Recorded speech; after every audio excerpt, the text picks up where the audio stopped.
Hi hello नमस्कार, मी तेजस्विनी.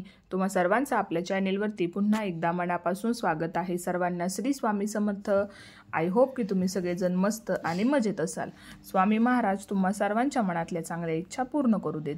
तर आजचा हा जो व्हिडिओ आहे तर तो शेवटपर्यंत नक्की कंटिन्यू करा आणि व्हिडिओ तुम्हाला कसा वाटला ते सुद्धा कमेंट करून मला नक्कीच सांगा.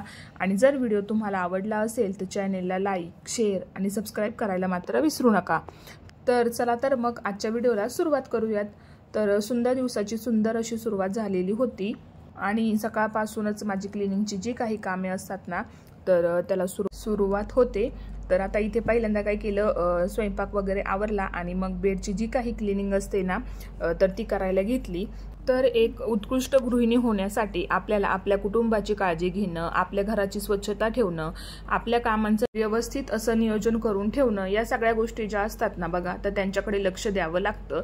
जर आपल्याला एक परिपूर्ण गृहिणी व्हायचं असेल तर याचा अर्थ असा होत नाही की मग फक्त आपल्याला घरातली जी काही कामे असतात ना तर तीच आपण व्यवस्थित केली तरच आपण एक उत्कृष्ट गृहिणी म्हणून ओळखले जाऊ शकतो. तर असं नसतं. ज्यावेळेस तुम्ही जे आपल्या कुटुंबाची काळजी घेता, मुलांची घेता, येणारे जाणारे जे पाहुणे वगैरे असतात, जेव्हा आपण त्यांचं सुद्धा पाहुणचार व्यवस्थितरित्या करतो, त्याच पद्धतीने आपण आपल्याला काय हवं आहे किंवा आपल्याला कोणत्या गोष्टी करण्यामध्ये इंटरेस्ट आहे तर त्याचकडे सुद्धा लक्ष दिलं पाहिजे. ज्या पद्धतीने आपण आपल्या कुटुंबाची काळजी घेतो, मुलांचं सगळं शाळेचं वगैरे काही असेल, सकाळची घाई गडबड असते, मुलांचं आवरून देतो, दुपारी आल्यानंतर पुन्हा मग त्यांचं जेवण वगैरे असतं, या सगळ्या गोष्टी आपण अगदी बारकाईने करतो. म्हणजे मुलांना काय हवं आहे, घरातल्या लोकांना काय हवं आहे ते आपण पाहतो.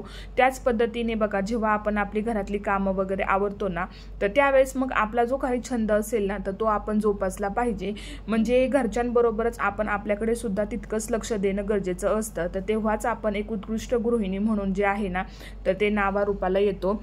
घराची नियमित स्वच्छता करणं, वस्तू व्यवस्थित ठेवणे आणि घराचे योग्य व्यवस्थापन करणे हे अत्यंत आवश्यक असतं. यामुळे काय होतं ना, आपल्या घरामध्ये शांत आणि आरामदायक वातावरण जे आहे ना तर ते निर्माण होतं.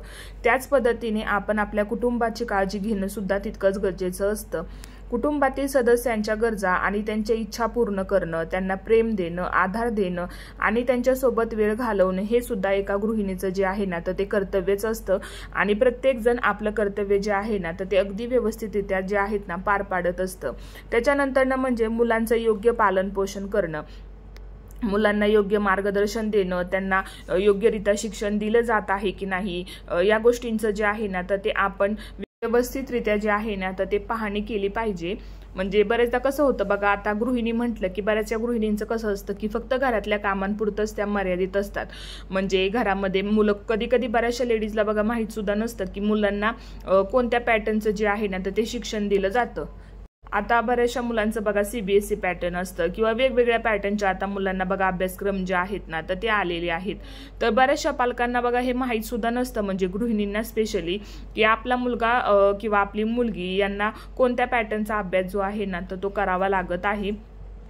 असे सुद्धा बऱ्याच ठिकाणी बघा मी पाहिलेलं आहे. त्याच्यामुळे ना घरातल्या कामांबरोबर आपण आपले मुलं कोणतं शिक्षण घेत आहेत किंवा कोणत्या पद्धतीचं शिक्षण त्यांना दिलं जात आहे या गोष्टींकडे सुद्धा लक्ष देणं ना तितकंच गरजेचं असतं. फक्त स्वयंपाक करणं किंवा घरातली धुणी भांडी करणं म्हणजे तुम्ही एक चांगल्या गृहिणी होताय असं होत नाही. आपली मुलं कोणत्या शाळेत शिक्षण घेतात, त्यांना कोणत्या रीत्या ते शिक्षण दिलं जातंय किंवा त्यांना त्यामधलं किती समजतंय हे पाहणं सुद्धा तितकंच गरजेचं असतं. त्याच्यानंतर ना बघा, आपल्या घरामध्ये बऱ्याचदा बघा आता अर्निंग तर महिन्याचं सगळ्यांना येतच असतं, महिन्याचे पगार असतात किंवा बरेचसा इन्कम जो आहे ना तो प्रत्येकाच्या घरात महिन्याला येत असतो आणि त्याचा एक हिशोब सुद्धा असतो की इतकं इन्कम झालेला आहे किंवा इतका खर्च झालेला आहे. तर या गोष्टींकडे सुद्धा बघा महिलांनी लक्ष देणं ना तितकंच गरजेचं असतं. म्हणजे आपल्या घरामध्ये किती पैसा येतोय किंवा आपल्याकडून तो किती खर्च केला जातोय या गोष्टींकडे सुद्धा लक्ष देणं आपलं कर्तव्य आहे. म्हणजे आपल्याला सुद्धा यामधली जी माहिती आहे ना तर ती मिळायला हवी. आता समजा आपण घरात एखादी नवीन वस्तू जी आहे ना तर ती खरेदी करतोय, तर ती नवीन वस्तू खरेदी करताना ती कोणती आहे किंवा कोणत्या कंपनीची आहे किंवा त्याचा वापर आपण कशा रीतीने केला पाहिजे, ती किती वर्ष टिकणारी आहे, या गोष्टी ज्या आहेत ना तर त्या आपण समजून घेतल्या पाहिजेत. नाहीतर बऱ्याचशा लेडीजचं बळ कसं असतं की एखादा करता पुरुष जर घरामध्ये असेल तर सगळं म्हणजे त्यांच्यावरती सोडून दिलं जातं की हा ही वस्तू घ्यायची आहे किंवा आपल्याला ही नवीन खरेदी करायची आहे, तर फक्त त्यांच्यावरती सगळं सोडलं जातं. तर मला असं वाटतं की प्रत्येकीने ना या छोट्या छोट्या गोष्टींमध्ये ना सहभाग घेतला पाहिजे. घरामध्ये कोणती नवीन वस्तू येणार आहे, महिन्याचा किती खर्च झालेला आहे किंवा किती इन्कम झालेला आहे किंवा आपण कशा पद्धतीने खर्चामध्ये बचत करू शकतो, वायफट जो खर्च होत आहे त्याला आपण कसं कंट्रोल करू शकतो. तर या ज्या बारीक सारीक गोष्टी असतात ना तर त्याकडे ना गृहिणीने स्वतः लक्ष दिलं पाहिजे. या ज्या छोट्या छोट्या गोष्टी असतात ना बघा, तर त्याच्यातूनच आपलं जी ओळख आहे ना तर ती तयार होत असते. म्हणजे आपल्याला काय आवडतं या गोष्टींकडे लक्ष देणं तितकंच गरजेचं आहे जितकं की आपण सगळ्यांच्या ज्या आवडीनिवडी आहेत ना तर त्या जपत असतो. त्यानंतर आता बघा आपल्या घरातल्या सदस्यांना आता प्रत्येकाची आवड निवड ही वेगवेगळी असते, तर आपण काय करतो बघा प्रत्येकाच्या आवडीनुसार जेवण बनवत असतो. कोणाला काय आवडतंय किंवा कोणाला काय आवडत नाही अशा पद्धतीने ना आपण विचार करतो आणि सकाळी उठल्यापासून ते रात्री झोपेपर्यंत प्रत्येक आवडीचं जेवण म्हणा आपण घरामध्ये बनवत असतो. पण बरेचदा कसं होतं बघा आपण आपल्याकडे दुर्लक्ष करतो. आता समजा जर कोणी आपल्याला म्हटलं की आता मला ना ही भाजी खायची आहे, आज ही भाजी मला करून मिळेल का, तर आपण काय करतो लगेच ती भाजी जी आहे ना तर ती करायला घेतो आणि बनवून सुद्धा देतो, ते सुद्धा अगदी प्रेमाने. पण ज्यावेळेस आपल्याला असं काहीतरी वेगळं खावंसं वाटतं तर त्यावेळेस आपण काय करतो की कंटाळा करतो की जाला आता कोण एवढं करणार, परत त्याची भांडी सुद्धा बरीचशी घासायला पडतील, त्यापेक्षा मग राहू देत आपण असं म्हणतो आणि जे काय आहे ना तर ते गपचूप जेवण वगैरे करून घेतो. तर असं न करता जसं आपण दुसऱ्यासाठी सुद्धा आवर्जून आवडीने सगळ्या गोष्टी ज्या आहेत ना तर त्या बनवत असतो ना, तर त्याच पद्धतीने आपल्याला काय आवडतंय ते सुद्धा आपण बनवून स्वतः ते घेतलं पाहिजे. फक्त दुसऱ्यांना करून द्यायचं आणि स्वतःला करायचं म्हटलं तर बऱ्याचदा लेडीज बघा कंटाळा करतात. तर तसं न करता सगळ्याच गोष्टी सगळ्यांना जेव्हा आपण बनवून देत असतो ना तर त्यावेळेस स्वतःची आवड सुद्धा आपण जपली पाहिजे. जेव्हा आपली सगळी घरातली बघा कामे होतात ना, आता मुलं वगैरे स्कूलला गेली की बऱ्याचशा लेडीज असतात की त्यांच्याकडे भरपूर वेळ दुपारचा जो आहे ना तर तो शिल्लक राहतो. म्हणजे जोपर्यंत मुलं स्कूलवरून येतात तोपर्यंत बराचसा वेळ त्यांच्याकडे रिकामा असतो. तर त्यावेळेस मग आपण काय करायचं, आपले जे छंद आहेत ना तर ते जोपासायचे. आता तुम्ही घर बसल्या सुद्धा बरीचशी कामं जी आहेत ना तर ती करू शकता. आता सध्या तर भरपूर अशी कामं जी आहेत ती अवेलेबल असतात. म्हणजे स्त्रिया घर बसल्या बिझनेस सुद्धा बऱ्याचशा गोष्टींमध्ये करू शकतात. तर मग आपण काय करायचं की स्वतःच्या पायावर सुद्धा आपण उभं राहिलं पाहिजे. तर आता बघा माझा वेळ जो आहे ना दुपारचा तो भरपूर असा वेळ माझा रिकामात जातो. त्याच्यामुळे मग मी काय करते, माझे जे काही व्हिडिओज वगैरे आहेत तर ते शूट करते आणि युट्यूबवरती अपलोड करते. तर असं काही नाहीये की मला पैसे कमवायचे आहेत म्हणून मग मी युट्यूबवरती व्हिडिओ अपलोड करते किंवा भरपूर असा इन्कम होणार आहे म्हणून माझं जी काही धडपड असते युट्यूबवरती व्हिडिओ अपलोड करण्याची तर ती चालू आहे. तर असं काही नाहीये, मी काही कंटिन्यू व्हिडिओज वगैरे बनवत नाही. ज्यावेळेस मला वेळ असतो त्यावेळेस मी व्हिडिओज वगैरे बनवते आणि त्यानंतर मग युट्यूबवरती अपलोड करते. तर आता माझा बराचसा वेळ हा रिकामा असतो आणि मग रिकाम्या वेळेत मी बसून तरी काय करणार, नको त्या गोष्टी आपल्या मनामध्ये येतात किंवा विचार चालू असतात डोक्यामध्ये. मग त्याच्यापेक्षा आपलं जे मन आहे ना तर ते कुठंतरी गुंतवून ठेवायचं जेणेकरून आपण नेहमी पॉझिटिव्ह राहू. आणि एकाच गृहिणीवरती बघा ते डिपेंड असतं. म्हणजे घरातली जी गृहिणी असते ना तर तिच्यावरतीच या सगळ्या ज्या गोष्टी आहेत ना त्या ते डिपेंड असतात की ती तिचं घर कशा पद्धतीने ठेवते किंवा तिच्या घरामध्ये नेहमी शांतता किंवा पॉझिटिव्ह एनर्जी कशी येईल किंवा तिचं जे घर आहे त्याचं वातावरण चांगल्या पद्धतीचं कशा प्रकारे राहील, तिच्या मुलांवरती ती कसे संस्कार करणार आहे, हे सगळं ना एका गृहिणीवरतीच अवलंबून असतं. त्याच्यामुळे ना आधी गृहिणीने स्वतःला समजून घेणं तितकंच गरजेचं असतं. जर ती स्वतःला समजून घेत नसेल, तिच्या आवडीनिवडी जर ती जपत नसेल तर मग ती तिच्या कुटुंबाची काय काळजी घेणार. त्याच्यामुळे ना नेहमी स्वतःसाठी वेळ काढा, आपल्या आवडीचे जे काही छंद आहेत ते जोपासा. दुपारी जेव्हा आपली सगळी कामं आवरतात ना तर त्यावेळेस थोडासा आराम करा जेणेकरून मग तुमची सुद्धा हेल्थ जी आहे ना तर ती चांगली राहील. आणि आपल्या जीवनामध्ये ज्या काही अडचणी असतात किंवा समस्या असतात तर त्यांच्याकडे ना नेहमी पॉझिटिव्हरित्याच पाहायचं जेणेकरून सगळ्या गोष्टी ज्या आहेत ना तर त्या पॉझिटिव्ह होतात. जर तुम्ही निगेटिव्ह बोलला तर निगेटिव्हच होणार आणि पॉझिटिव्ह बोलला तर पॉझिटिव्हच होणार.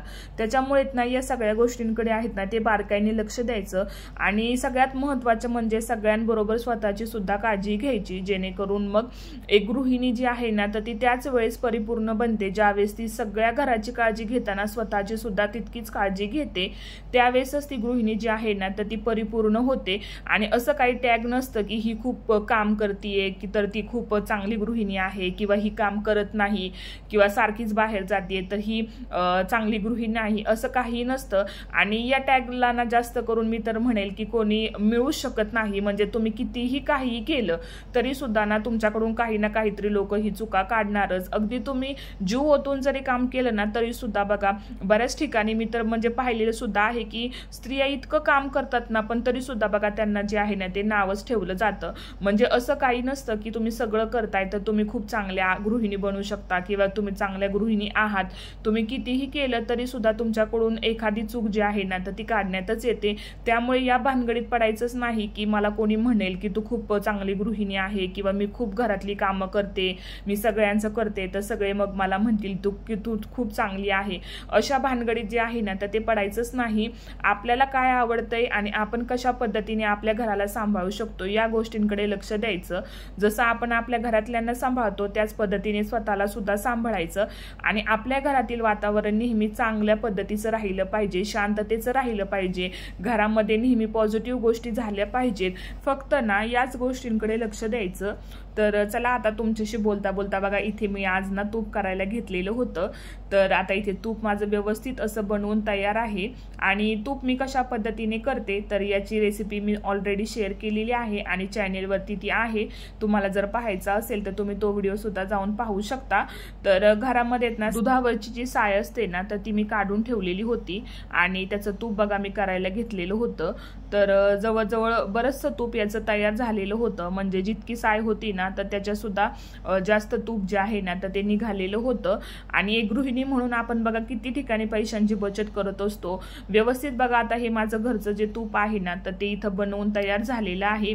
आणि बाहेरचं तूप खरेदी करायला गेलं तर ते खूप महाग असतं. त्याच्यामुळे घरच्या घरी आपण असं तूप जे आहे ना तर ते बनवू शकतो. तर आता इथे मग संध्याकाळच्या स्वयंपाकाची तयारी बघा माझी चालू होती. आणि संध्याकाळी आता म्हटलं जेवणामध्ये काय बनवायचं म्हणून मग भेंडी होती घरामध्ये शिल्लक. तर मग आता गरमागरम इथे भाकरी केलेली आहे आणि दुसरीकडे भेंडी सुद्धा बघा मी करून ठेवलेली आहे. आणि संध्याकाळचा स्वयंपाक करताना मी थोडंसं लेटच करते कारण की स्वयंपाक फारसा नसतो. त्याच्यामुळे मग पटकन गरमागरम स्वयंपाक करायचा आणि लगेच जेवायला घ्यायचं असं माझं रुटीन असतं.